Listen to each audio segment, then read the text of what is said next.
Friends, வணக்கம். நான் இன்றைக்கி எங்கள் வீட்டில் பெசரட்டு செஞ்சேன். அதை அப்படியே காமிக்கலான்னு இருக்கேன். அதுக்கு தேவையான பொருட்கள் என்னென்னா, நான் ஒரு 200 கிராம் பாசிப்பயிறு, பச்சை பாசிப்பயிறு எடுத்திருக்கேன். அதோட ஒரு கொத்து கருவேப்பிலை,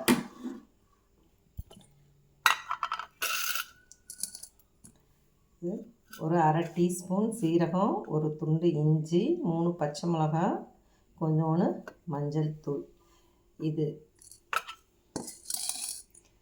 பச்சரிசி ஒரு 40 கிராம், அதாவது 5 பங்கு பச்சரிசி பாசிப்பயிறு எடுத்திருக்கேன்னா ஒரு பங்கு பச்சரிசி எடுத்துக்கோங்க. அப்படி இல்லாட்டினா 4 பங்கு பாசிப்பயிறு எடுத்திங்கன்னா ஒரு பங்கு பச்சரிசி எடுத்துக்கலாம். இப்போ இதை நான் ஓவர் நைட்டாக ஊற வச்சுட்டேங்க. நைட் ஃபுல்லாக ஊறி இப்போ காலையில் ஒரு 7-8 மணி நேரம் ஊறிடுச்சு. நான் இதை இப்போ அரைச்சி இந்த தோசை ரொம்ப நல்லது, கண்டிப்பாக ஹெல்த்து கூட நமக்கு. இதை மூணையும் நம்ம இப்போ இதெல்லாம் அரைச்சி எடுத்துடலாம். பயிறு, ரைஸு, பச்சை மிளகாய், இஞ்சி, சீரகம், மஞ்சள் தூள் இதெல்லாம் போட்டு அரைச்சி தோசைக்கு எடுத்துக்கலாம், ரெடி பண்ணிக்கலாம். இப்போ இது நீங்கள் மிக்சிலையும் போட்டு அரைச்சிக்கலாம், கிரைண்டர்லேயும் அரைச்சிக்கலாம். நான் மிக்சி கொஞ்சமாக போட்டனால மிக்சியில் அரைச்சி எடுத்துடுறேன். அதுக்கு ஒரு சட்னி பண்ணணும். இந்த சட்னிக்கு தேவையான பொருள் என்னென்னு பார்த்தலாம். இது ஜிஞ்சர் சட்னி. நான் இப்படி தான் செய்வேன். ஒவ்வொருத்தர் ஒவ்வொரு மாதிரி செய்வாங்க. வெறும் இஞ்சி, மிளகாய், பருப்பு, வெல்லம் போட்டு செய்வாங்க. ஒரு சிலர் கொஞ்சம் தேங்காய் சேர்த்துக்குவாங்க. ஏன்னா இது ஜிஞ்சர் காட்டமாக இருக்கும் இல்லையா, அதுக்கு ஈக்குவலுக்கு. இது ஒரு பங்கு எடுத்திங்கன்னா இஞ்சி, இது 2 பங்கு தேங்காய் எடுத்துக்கோங்க. இது ஒரு 1.5 டேபிள் ஸ்பூன் கடலைப்பருப்பு, வெல்லம் கொஞ்சம், புளி ஒரு சின்ன அரைநெல்லிக்காய் சைஸு, சால்ட்டு, இது வத்தல். இதுதாங்க இதுக்கு ஜிஞ்சர் சட்னிக்கு தேவையானது. இதை நம்ம வதக்கி அரைக்கணும். அதை எப்படி செய்யலான்றதை பார்ப்போம். இப்போ அடுப்பை பற்ற வச்சிடலாங்க. இப்போ இதில் கொஞ்சம் எண்ணெய் விட்டுடலாம்.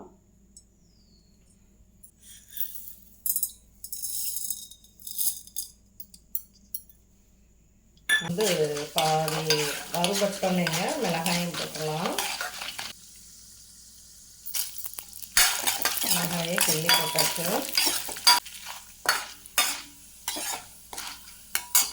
இதில் இஞ்சி,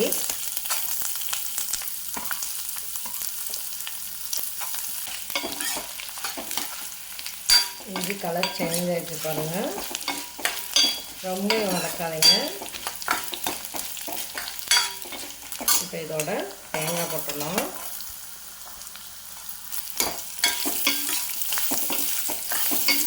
நேற்றாக வதக்கினா போதுங்க. புளியையும் போட்டுடலாம்.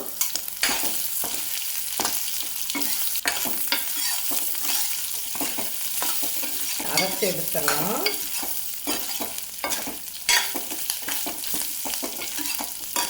தேங்காய் சும்மா லைட்டாக வதக்கினா போதுங்க. இதுலேயே உப்பு போட்டுடலாம். நான் உங்களுக்கு உப்பு போடுறத மாவில் காமிக்கணுங்க. உப்பு சேர்த்து போட்டு அரைச்சிக்கோங்க. இதை அரைச்சிட்டு பார்க்கலாங்க. தோசை ஊற்றலாம்.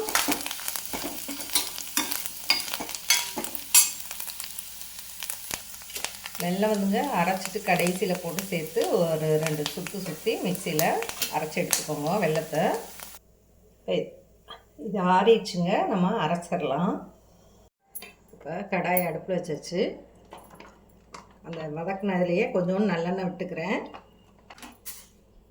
கடுகு, கொஞ்சம் கருவேப்பிலை, பெருங்காயம் கொஞ்சம் போட்டுருங்க. பெருங்காயம் போட்டு வச்சுக்கோங்க. அதை தாளித்து சட்னியில் போட்டுடலாம். போட்டு கிண்டக்கூடாதுங்க, ஏன்னா நம்ம அதில் கடலைப்பருப்பு போட்டு வறுத்து அரைச்சிருக்கோம். அப்படியே தான் போட்டு இது பண்ணணும். இப்போ சட்னி ரெடி ஆகிடுச்சுங்க. அடுத்து நம்ம தோசை ஊற்றலாம். இதாகவும் லைட்டாக எண்ணெய் விட்டு தொடச்சிட்டு நம்ம தோசை ஊற்றலாம். இப்போ இதில் கொஞ்சம் எண்ணெய் விட்டு நம்ம தவாவை தொடச்சி எடுத்துடலாம்.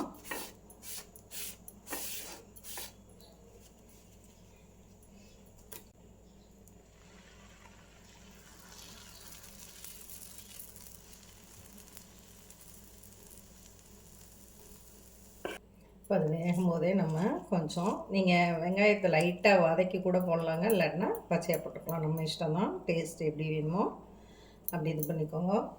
கொத்தமல்லி தூவிக்கலாம், பச்சை மிளகாய் போட்டுக்கலாம், கேரட் போட்டுக்கலாம், உங்களுக்கு எது தேவையோ. உப்புமா கூட வச்சு சாப்பிடுவாங்க, அது எம்எல்ஏ பெசரட்டுன்னுவாங்க அந்த சைடெலாம். இவ்வளோதாங்க, இது வேகவும் நம்ம எடுத்துடலாம். ஹெல்த்தியான ஒரு பிரேக்ஃபாஸ்ட். நீங்களும் செஞ்சு பார்த்து சாப்பிட்டுட்டு எப்படி இருக்குதுன்னு சொல்லுங்கள். உங்கள் கமெண்ட்டை சொல்லுங்கள். என் சேனலை சப்ஸ்கிரைப் பண்ணுங்கள். நிறையா பார்க்குறீங்க, ஆனால் சப்ஸ்கிரைப் பண்ண மாட்டேங்கிறீங்க. சப்ஸ்கிரைப் பண்ணிக்கோங்க. கமெண்ட் பண்ணுங்கள், லைக் பண்ணுங்கள், ஷேர் பண்ணுங்கள். நீங்களும் வீட்டில் செஞ்சு பாருங்கள், உங்கள் பிள்ளைங்களுக்கு செஞ்சு கொடுங்க. லீவ் நாளில் நீங்கள் செய்யலாம். ஒரு ஹெல்த்தியான ப்ரோட்டீன் இது. நமக்கு பாசிப்பயிர் வந்து ரொம்ப நல்லதுங்க, அவிச்சு கூட நம்ம சாப்பிட்லாம் பிரேக்ஃபாஸ்ட்டாக. இப்போ இது வேகட்டும், லைட்டாக எண்ணெய் விட்டுக்கலாம்.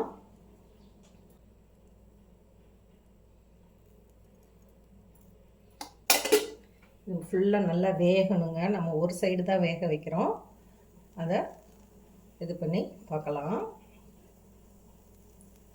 இந்த ஓரங்கள்லாம் நல்லா வெந்து அது லைட்டாக தூக்கும்போது நம்ம மடித்து போட்டுடலாம்.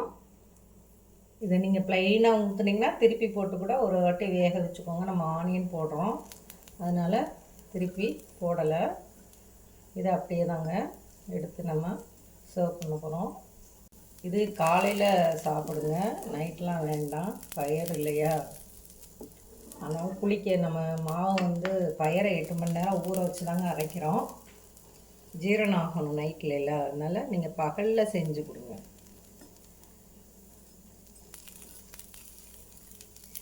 பாருங்கள், வெந்துடுச்சு, அழகாக எடுக்க வருது. பார்த்துங்க, எவ்வளோ க்ரீனிஷாக இருக்கு பாருங்கள். நீங்களும் இதே போல் செஞ்சு உங்கள் பிள்ளைங்களுக்கு கொடுங்க. தேங்க்யூ ஃபார் வாட்சிங். இன்னொரு தோசையும் நான் இப்படி திருப்பி போட்டு வெறும் ப்ளைன் தோசையாக எடுத்துருக்கீங்க. நீங்களும் செஞ்சு பாருங்கள்.